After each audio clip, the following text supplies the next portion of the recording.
Welcome to Chinese Chess Out Loud, and we're looking at Where Winds Meet, and I'm going to show you how to play the chess minigame. If you haven't played Where Winds Meet, this game is absolutely gorgeous. I mean, look at this, guys. The graphics are stellar, the lighting, the layering, absolutely beautiful. I've been very impressed, and I have no idea how this is a free game on Steam. But inside this game, there's actually a Chinese chess minigame, and to get to that, you want to go to Heaven's Pier. And Heaven's Pier is one of the very first places that you navigate to. I just loaded up the game, so you can see that I'm very early on. After the General Shrine, Heaven's Pier is one of your first stops. We're going to head into this little town here. Greetings, young master. Fresh cooked stew meat with rice. Guaranteed to fill. Yeah, the detail is just stellar. I love this. Kind of reminds me of a cross between Horizon Zero Dawn and Elden Ring. There's actually some Elden Ring-like dungeons in here. There's actually quite a bit to this game. So here's the chess player, and let's go ahead and talk to him. So I'm going to click Let Me Try. All right, so this loads up a Chinese chessboard. And there's a couple features I want to point out before we actually launch into a game. The first is that there's this little box here on each side, and this is called the palace. And this is where our general lives. So unlike Western chess, where your king can move anywhere, the general in this case is confined to the palace, and we'll just have some guards around him. The other feature is the river, and this is this dividing region in between the two sides. And in Chinese chess, about half of your pieces are actually defensive. They can't cross the river. So things like the advisors and the elephants can't cross the river, but your other pieces can. So to get started playing, let's go ahead and press space to start. First off, you'll notice these symbols here. So when you're playing a chess match in Where Winds Meet, you're given a random set of pieces. Usually you're in a superior position, so you should be able to play and checkmate the general. It might take you a few tries if you're brand new to this. It helps definitely if you have some understanding of Western chess. I'll just show you really quick. If you switch to the text board, this shows the traditional Chinese characters. And this is actually how the game is played in real life. Possibly it's one of the reasons why Chinese chess, or xiangqi as it's called, hasn't gained as much international appeal as Western chess, because Chinese chess is traditionally played using the Chinese characters, which can look confusing to newcomers who aren't familiar with the Chinese. But fortunately, the game developers included some icons which can help out newcomers. So let's play with those. So first, let me explain what these pieces are. The first piece to note is your general. This is the equivalent to the king in Western chess. And as I said, he can't go out of the palace. He can only move one space left or right. He cannot move diagonally. Also living inside the palace, another piece that cannot exit the palace is the advisor, and this advisor can only move diagonally. Oops, and I shouldn't have done that. So let me explain why really quick. So one difference between Chinese chess and Western chess is that the generals in Chinese chess are forbidden from facing each other along any open file. And this comes from a rule known as the flying general rule, that if you let your general have a clear line of sight to the other general on their turn, it can fly across the board, taking out your general, which causes you to lose. So in actual gameplay, like if you go play on a Chinese chess app, this move would not have been allowed. I wouldn't have been able to click and make this move. But this mini game allows you to make illegal moves and lose if you do so. But there's actually some history behind this. There's an old story about the two generals facing each other across the river. One of the generals saw the other and shot him with an arrow. He ended up later dying, and hence the legend of the flying general rule was born. There's actually more to it than that. One of the reasons why this rule exists is in ancient Chinese military history. If there was ever a case where you had a clear battlefield, a clear line of sight from one general to the other, that was a complete and utter tactical failure, and hence it's not allowed in Chinese chess. So let me go ahead and play again since I made that mistake, and we will continue looking at some of these other pieces. So again, this is the advisor. Now I can move my advisor this time because there is not a clear line of sight, so I'll just do that because that's what I intended to do before.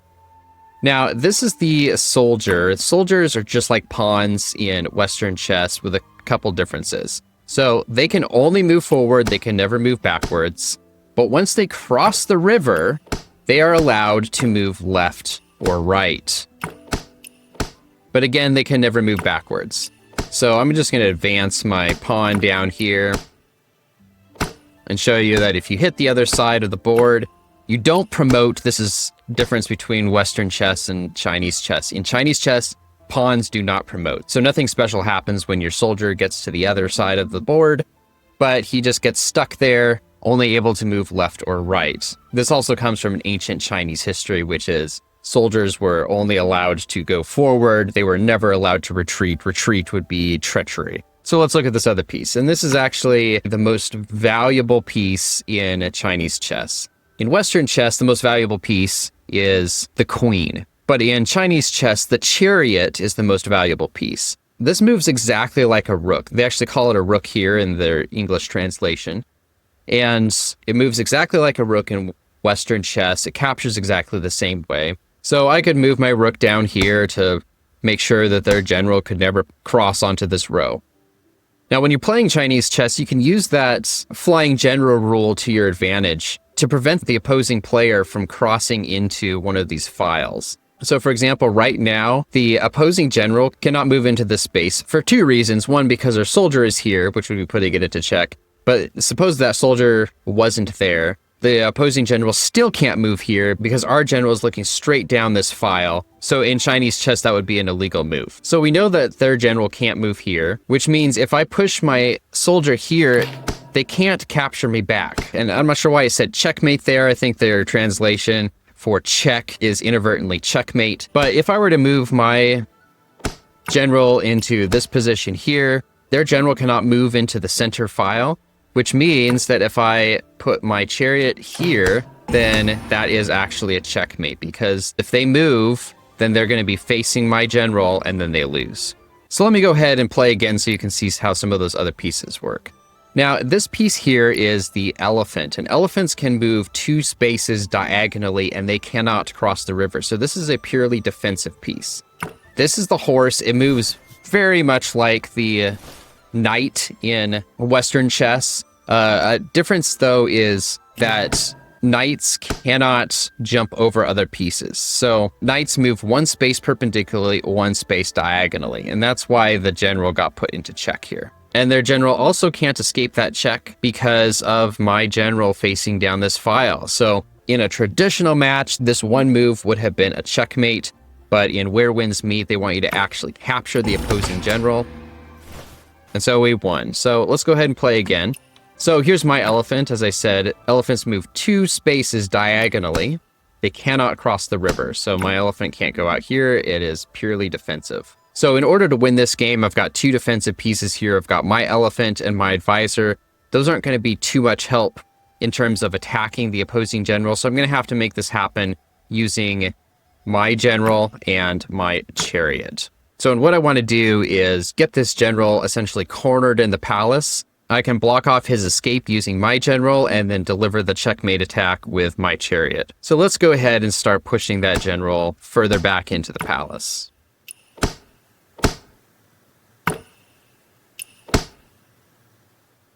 So what just happened here is this would have been a stalemate because our general is attacking this file here, so their general couldn't have moved left, and our chariot is protecting this row here, so their general wouldn't have been able to advance forward 1 space like that, because that puts them into check. So they would have been stuck. In Western chess, that's a stalemate. In Chinese chess, that is considered a checkmate. And actually, one of the reasons I love Chinese chess is because a stalemate is a checkmate. And it makes so much more sense than in Western chess because, I mean, seriously, if you get your opponent into a situation where they literally can't move, that's a win in my book. So let's go ahead and capture that general. All right, so here's a situation where we have another piece that I wanted to show you, and that's the cannon. So the cannon is a unique piece to Chinese chess. And what makes it interesting isn't how it moves, but how it captures. So the cannon in Chinese chess moves exactly like a rook. It can move as far as it wants along the perpendicular lines. But the way it captures is by jumping over exactly 1 piece. So let me move my cannon over here.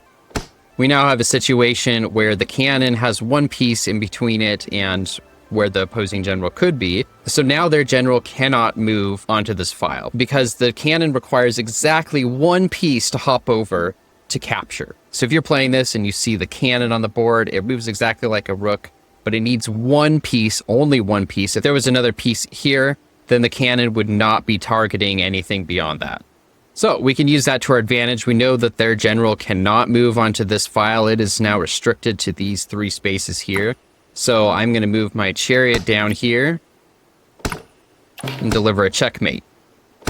And here we get to see the cannon in action. The cannon can hop over that one piece all the way across the board if you want and capture the opposing general.